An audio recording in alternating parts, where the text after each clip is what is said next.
गुंजगाव तालुका दक्षिण सोलापूर येथे विविध विकास कामांचे भूमिपूजन संपन्न. दक्षिण सोलापूर तालुक्यातील गुंजगाव येथील गेल्या अनेक वर्षापासून गटारीची मोठी समस्या होती. दर पावसाळ्यात येथील रहिवासी नागरिकांना सर्वत्र ठिकाणी पावसाळ्यात पाणी साचलेलं असतो. त्यामुळे दुर्गंधयुक्त साचलेल्या पाण्यात वादळी वाऱ्यामुळे आलेल्या घनकचऱ्यातून विषारी डास, मच्छरांचा विविध प्रकारचे किडे, कटकूल यांची उत्पत्ती जास्त प्रमाणात होत होती.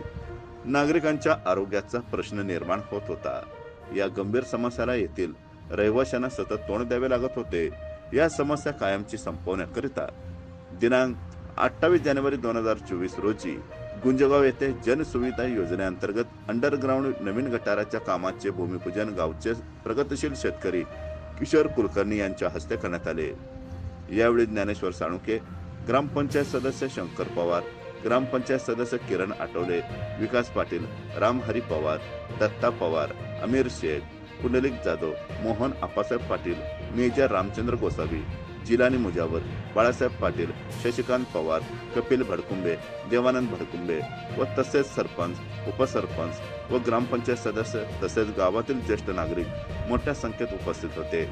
यावेळी ठेकेदार प्रेम बनसोडे सह ठेकेदार स्वामी यांनी कामाची सुरुवात केली व गुंजगाव येथील नागरिकांनी आनंदी होऊन त्यांचे आभार मानले.